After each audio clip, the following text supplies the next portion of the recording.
Hi, ever wonder what it's like to work another profession or live in the underworld? Listen to unsuspecting riders give a 10 to 15 minute personal masterclass as I spontaneously interview them as they enter my taxi. I'm your host, Simon Rushton, and this is Taxi Chronicles.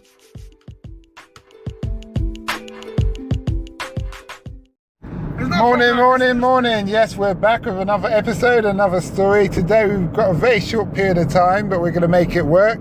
We've got a guy all the way from Sierra Leone, and he's telling us his story. A very interesting story about what it was like being caught up in their civil war and lifestyle today. So great to have you here today. Just hold that. Yeah, thank you so much. So tell us your story. You was telling us you went back to Sierra Leone when you were 12. And this is when the Civil War started. Anyway, let me introduce myself to everybody.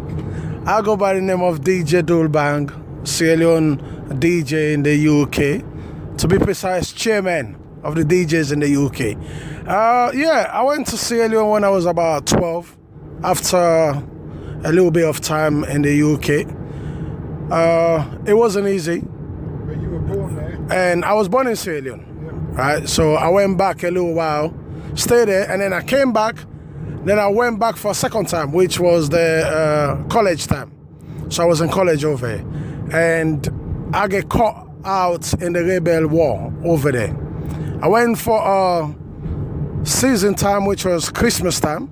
And then J6, which is a very well-known date in Sierra Leone history. That's when the rebel came to the city. And they came through the central side of town where you got the working class people. Majority of the working class people settle in Freetown City. So it wasn't easy to cope with, because at first when it started, I thought it was just what we've been hearing on the news saying, there's a bit of a route there, people come and cause problem, and then that will be resolved into normal life. But it wasn't that case. So funny enough, I have a tape recorder. I was asking a few people over there, what's the situation, are you coping and stuff like that. But after a couple of days, and I don't know where the tape recorder is up to today, because I gotta run for my life as well. Because when I came in town, it wasn't too violent, because they came for the president to step down. That was their agenda when they came to town. And the government military, or some of the government military, wasn't buying that, seems true to what the government said to them, for them to kick them back out of the city. So it get messy. So things get out of control, and houses start getting burned down, shops getting looted, people getting raped, kids getting misplaced, as in they're running away, parents leaving their kids behind kind of situation. And it wasn't easy. It was not easy at all. And I was caught in this for over a month. I was in Sierra Leone. And did you have to hide? Because when we're in the house, so for example, the window wasn't getting opened, nobody's allowed outside. Only like say about 7 o'clock in the evening, like they'll start shouting on the road for everybody to come out. It doesn't matter how old you are, you have to come out. Because I remember my nan, like she wasn't healthy them time, and we have to pull her outside, because they do like a random checkout of every single house. So if they meet somebody in the house, which you should be outside, because to them they don't care if you're sick or not, because everybody have to wear a white t-shirt, which represents peace. Because if the military see that, they're not allowed to shoot at anybody, especially when you're wearing a white t-shirt, which I don't understand what that is, but I think it means peace. So they'll bring everybody out. They'll make a fire burn with wherever they can find. They can light it up. So, for example, the British and the Sierra Leone military because the reason why the war reached in the city and the reason why the war finished so quick, it was finished in a week, because 2 of the British soldiers got captured, or 3 of them got captured in Sierra Leone, and the rebel demand for them to have a professional medical team to go and look after some of the generals in the rebel military coup. So their demand for a professional doctor. So the doctors, I think the doctors never turned up. So, and the rebels say, okay, if we don't get these doctors in a week or so, we're going to end up killing your military guys. So like the British soldiers came to Sierra Leone. There was like troops that came to Sierra Leone. Nobody understand where they came from. It was like seeing like bees coming from everywhere. Everybody was thinking, what's happening? Who are these people? Like, because the radio, like the Sierra Leone radio, keep on talking about the stuff to say, oh, the rebels are here, they're there, they're doing this, they're doing that. But then the Sierra Leone military cannot cope with what was going on, because half of them were the rebel. Half of them get recruited by the rebels. So it was hard to deal with. So when the paratroopers landed in Sierra Leone, it was like something from like a movie. You're talking the British paratroopers, yeah. They came in Sierra Leone. You can see like helicopter coming down. You can see planes coming down. And when they landed like in the area where I was, because they had the Sierra Leone military as well with them. And then when they came through, you see to yourself to say, okay, well, you know what? Like, this is going to finish. And it carried on, especially in the area where I was living, where is the main central side of Freetown, where I was staying with family at that time, when I got caught in that. And it was crazy, because the main central side, there's so many houses there. And we had like a police station not too far from us, because the rebels went there, they captured some of the police officers, they dragged them, they tied their waistband to a 4x4. And then they were driving them around on the streets. You're seeing people get killed.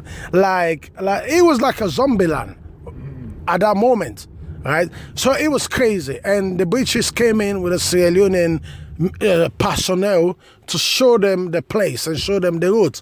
And funny enough, when the rebels was in town, and it gets out of grudge. The old fights become out of grudge. So, for example, if I'm better than you, or me and you have a personal issue, and you know the rebel, you go and point them out to them. You point me out and be like, oh, well, this person is rich, you know? And then the rebel will demand for certain things some of them people never had. And then if you don't give them what they want, they will kill you.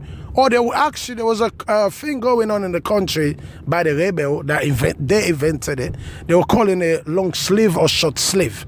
Long sleeve means they will just chop off your arm away from your, like your finger bits. They'll chop that bit off. That's a long sleeve. A short sleeve, they'll just chop it off where, when you wear a normal t-shirt or like a polo, where it will stop. They'll just cut off that bit, then your rest of your arm will drop out, or they'll just leave it hanging. So that's why there's so many amputees in Sierra Leone. If you go to Sierra Leone now, the amputees that you will see in Freetown, like, because they don't have no money and stuff like that. But paratroopers came in, and then they help out. And when they help out, the war finished in 3 days from the time when the government noticed to say the paratroopers was in Sierra Leone, and to the time the rebels, well, most of them run back outside of the country. The rebels or the government that was called doing their atrocities? Well, it was the rebels. It was the rebel, because they came for the government to step down, for the president to resign. But the president wasn't having it. And he was like, who am I? Who are you guys for you guys to come tell me what to do and what not to do? So, and the president wasn't having it. So he sent his own military, his own loyal military to go after the rebels, and which they did. And then it get messy, because then us as a Sierra Leonean citizen there, we didn't know who was who. We didn't know who was the rebel. We didn't know who was the government military because they all wear the same combat. And they all look the same because we're all Sierra Leoneans. But some people were saying, oh, there was different people, different nationalities into it. Well, you see couple that speak French, which most of our country people don't speak French. We speak a thing called Creole, which is like a broken English. Yeah, the Jamaican, the patois kind of thing. So, and it carry on, and they managed to get the rebels outside of Freetown, which situation came down a bit. And then they managed to get them back into it was a borderline between Sierra Leone and Liberia because they used the Liberia border to come into Sierra Leone because at that time, Liberia had their own issue, which was a little civil war going there. And then we managed as citizens of Sierra Leone because when they reach in certain area, the British paratroopers and the Sierra Leone military, local people was joining them to get them out because there wasn't that much, but the rebels, for some reason, the rebels was too much because of poverty. A lot of people end up joining the rebel because they're looking for money, and the rebel was giving people money. They came with dollar. Like you're thinking, where did they get this money from? They came with money. You can see the money. They started recruiting the young ladies to join them, and it just get messy. So it wasn't easy. From that whole experience? Well, I learned how to survive because when I came back, I appreciate life. Because the first time when I came to England,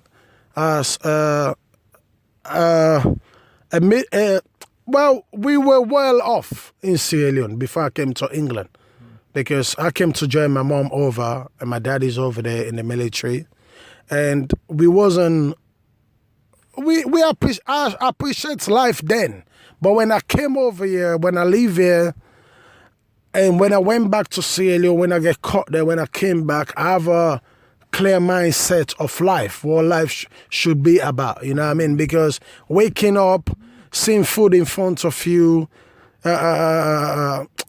going downstairs, for example, back home, seeing the driver asking you, oh, young man, are you ready for me to take you to school? I never knew there was another side of life.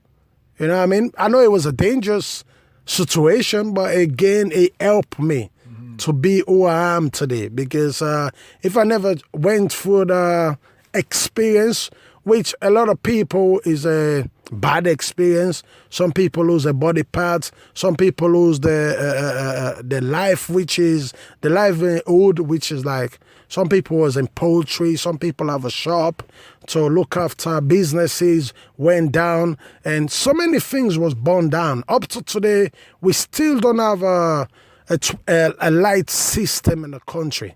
We still don't have a clear water in the country. We don't have a transportation system in the country because of this was 10 years war. So it took the whole country back out of 10 years. And the sad thing about all of this, the less fortunate, which is still in Sierra Leone, haven't moved on from it. As in, where to start? It's a hard place to find to start, though, isn't it? To address everybody's wrongs and put things right. Yeah. Get people in the right frame of mind. That's very hard. Well, there you go.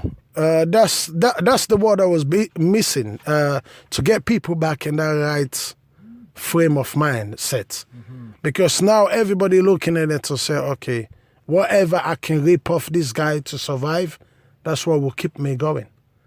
And out of this, the luxury that we should be having in Africa as a whole is not even there. To be precise, as in Sierra Leone, we got gold, we got diamond, we got bauxite, we got iron, we got everything you can dream about. We got it in Sierra Leone. But even 95% of the Sierra Leoneans never seen that before. we heard about it. Like me, fortunately, I saw Diamond, which was from my granddad. He used to do a little bit of business like that. Like if you go a move, you can see things, because they used to bring it to the house, and we used to have a lot of drivers going in and out in the area where I grew up in Freetown. So some of the drivers will call you over and be like, "Oh, have you seen a diamond before?" And then you go there, they will show you, "Oh, this is a diamond, this is that, this is a gold," and you see. But most of the young ones in Sierra Leone, they haven't even come across it before. And now the sad thing now is most people are in the city. This is where our economy is dropped, which is what I believe. Everybody that was in the village doing what they were doing, the little hustle, when the labor war came, everybody come up in the city. Yeah, now the city known as the Now place. there you go. And then now the city has become the country of Sierra Leone, because everybody is in the city. Nobody is in the provinces anymore, growing stuff. Memories, isn't it? Sad memories. It is. It's the memory. I even got like nightmares every now and then, you know. And for me, I've seen it all. I've seen everything in life, and nothing. I've seen somebody get shot next to me. I've seen a guy trying to climb over a fence. He got bullets. I've seen a young lady coming up, a young kid coming up saying, "Oh, I've been raped." I've seen a pregnant woman on the floor lying, like they rip her apart, like because the rebel was taking drugs, which was they were using a injection on their head. So they used to tie like a handkerchief on the head to make the veins stick out, and then they used to put the injection in there. So it used to go through the system, and then they never seen a human being as a human being. They will see you like a chicken or like a dog. They will see you like an animal. So they can do anything to that in that situation. So that's why a lot of madness happen in Sierra Leone. Well, thanks a lot for that interview. It's Thank you so much. much appreciated. Thank you so much, man.